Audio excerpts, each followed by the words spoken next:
Hello and welcome to episode 198 of the Podiatry Business Podcast.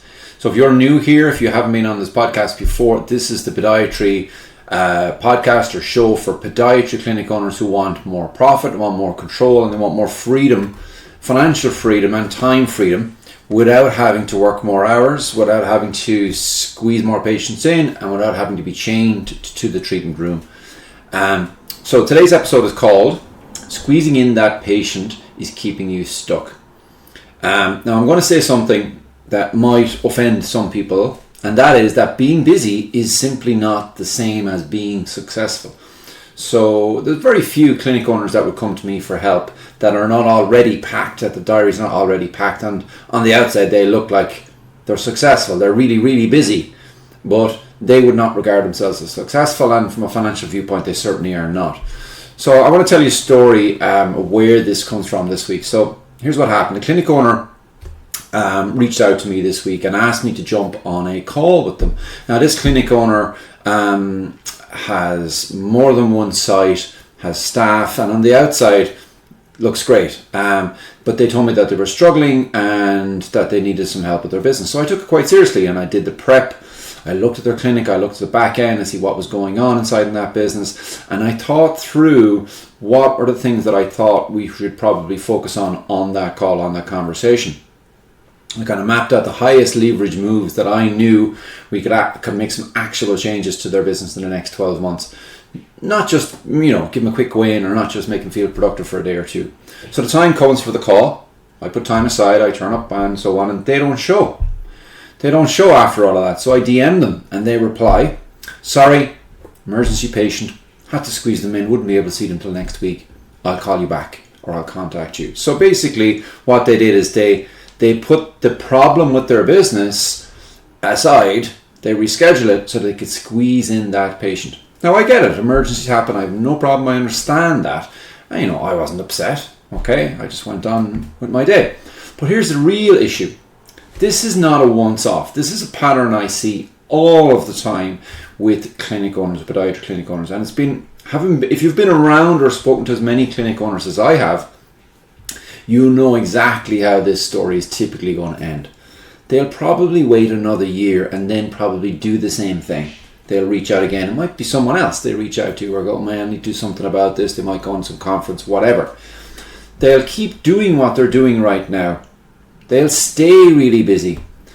They'll stay stuck up where they are because it's not the perfect time to change things, and other things are more important, such as I need to squeeze in that extra patient.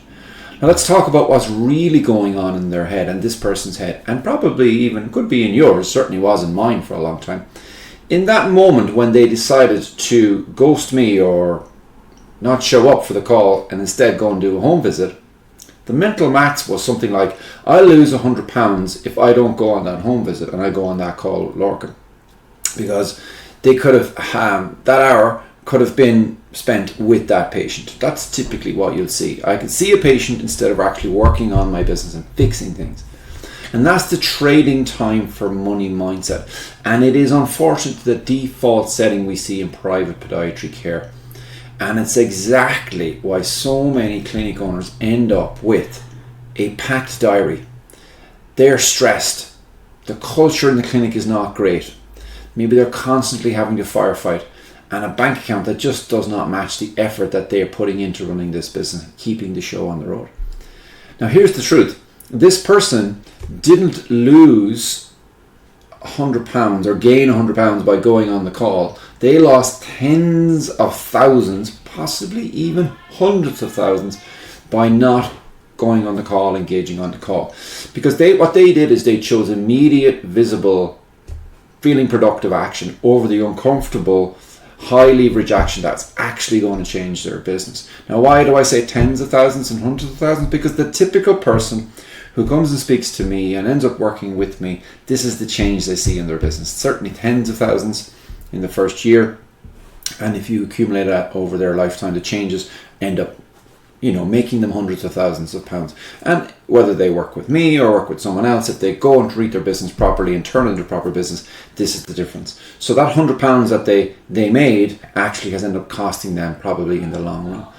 Because what happened was squeezing in that patient gives you three things. It gives you certainty that you know you're going to get paid. I know for sure I'm going to make money if I just do this, versus I'm not sure if I actually go and do this marketing or study marketing or whatever pricing strategy or turn up on a call with a business coach. So certainty is what you get if you go and squeeze in that patient. You feel validated because you feel you're needed and you're doing something with the business, and you get that quick dopamine hit because you're busy.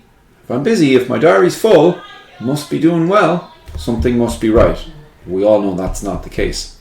Because what it really costs you is it costs you things like strategic thinking time to work on your marketing, time to work on team training, time to figure out systems so the business runs on systems as opposed to people, so it's not dependent on any one person, and so on and so on.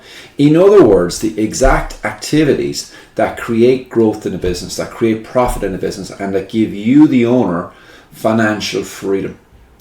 So here's the question I want you to think about now for a second. Are you running a clinic, or really are you running a job that you own, even if you have staff?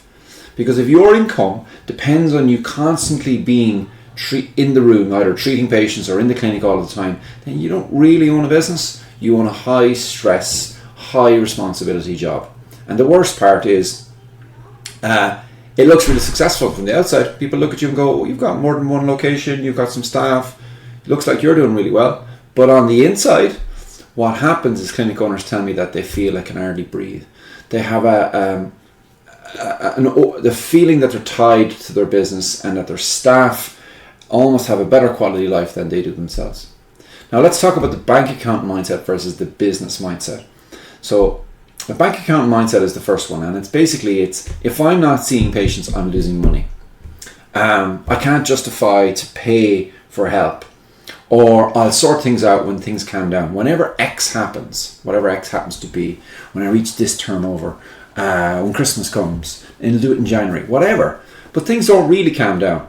What we do is we just get better at tolerating the chaos and tolerating the stress and the pressure that the business is putting under. That's what a bank account mindset will do for you. A bank account mindset is one where you're looking at your bank account to see how successful your business is as opposed to anything else. The second one is business mindset, and this is the one you should be aiming for, and that is that, look, I realize that my highest value is not necessarily delivering treatment to patients all of the time. Now, I get it, a lot of podiatrists who are running their business, they want to treat patients. That's cool. I'm not suggesting you don't treat patients, but if you only treat patients, then you're not really going to be running that business. That my highest value is that building the machine that delivers that treatment without me, good quality treatment without me, is where I should be. And that I need to protect my time for strategy, just like it is a clinical emergency, because in reality it is. So the real cost of that one patient that person went to see, that squeezed in patient that made them £100, is instead they didn't get to focus on what we would have talked about. So what would we have talked about?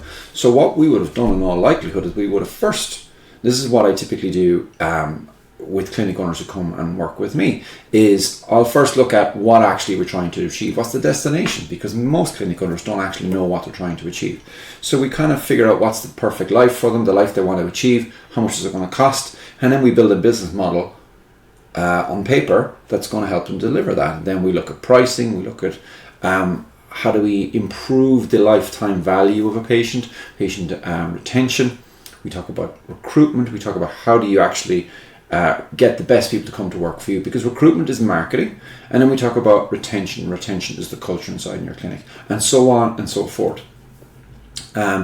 So yes, they made £100, but really what it's done is it's probably cost them the next 12 months of their life. So the rule you should have is that you have to protect CEO time. Think of yourself as the CEO of your business. So CEO time is not optional. That's a rule I want you to think about adopting. It goes in the diary first, not last. It's not if I get a gap or if a patient rings, it gets ditched. It's not when I'm quiet. Because if you wait for things to settle, you'll be waiting forever and you'll never get where you want to be. So if this episode is hitting a nerve, there are 3 practical moves that you should consider doing, and I would recommend you implement. Number 1 is that there's a no squeeze policy for you as the clinic owner. Just the other staff can do it. So for me, basically what that means is I go to my team and I explain to them that you don't mess with my diary, and if you see I have something blocked in, you never ever touch it. Never. If they do touch it, and I've had 1 or 2 occasions where admin team have put a patient in there, and I've said to them, what did you do? Why did you do that? They said, well, they needed to be squeezed in. And I have made them go back and ring that patient and move them, because they need to understand that that is sacrosanct. Second rule you should consider is that you block at least 2 hours a week for growth, for working on your business. 2 hours, that's it, no more. So it's not that you need to spend a full day or half a day. 2 hours is brilliant. It should be sufficient to get things moving when you're following a plan and when you have some help to do it.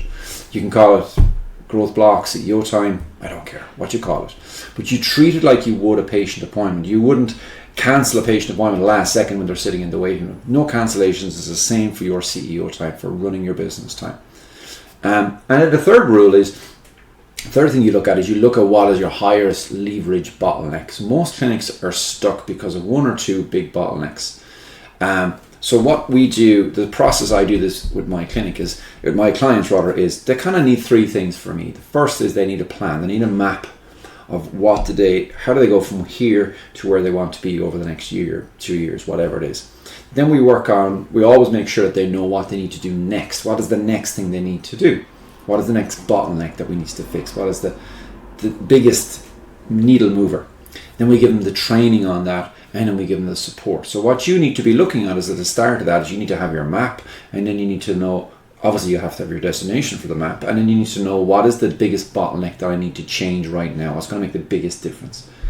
So let me finish with this. If you're choosing the urgent, the firefighting, the squeezing in the patient over the important, which you know you need to do, if your business is not where it needs to be and you know something's got to change, and if you keep doing what you're doing, if you keep choosing the urgent, and squeezing in a patient is an analogy, really, okay, you will stay exactly where you are, and you will be where you are now next year, the year after, and so on. And I know this because I stayed in the exact same position for 10 full years of my business, because I did the same thing.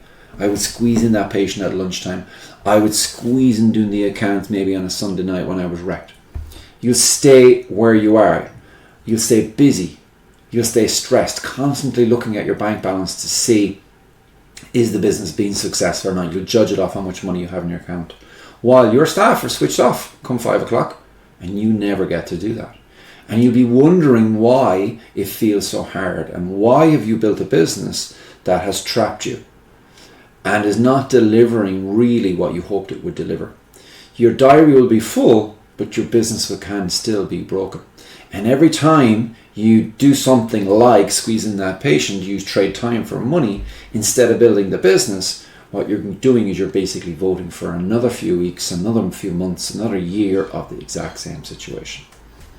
So if you identified anything we talked about here and you feel that you want to make some changes to your business, then I would be delighted to help you here at More Practice Profits. Just go to morepracticeprofits.com, reach out to us. You can book a triage call, which is basically just a 5-minute phone call on the phone, which is exactly what this lady didn't show up for. I'll have a chat. We'll have a look at what's happening in your clinic. I'll make some suggestions of what I think you should be changing and so on, and we'll look at where do we go from here. It's a free phone call. It's not a sales call, and we just have a chat and see where we go from there. So if you're thinking you're too busy, then that's exactly what you need to do. Now, if you don't even want to do a phone call, you absolutely can go to morepracticeprofits.com and you can go and speak to Virtual Me, and Virtual Me will have a conversation with you. Virtual Me will give you a plan of what you want to do. You can take that plan away and you can deploy it yourself, or you can talk to Virtual Me about how you can work with Actual Me to help you actually implement it. So you don't even have to go on a phone call and speak to me. So that's it for today. Remember, squeezing in that patient or similar actions is going to keep you stuck where you are. So don't do it. All right, talk to you next time.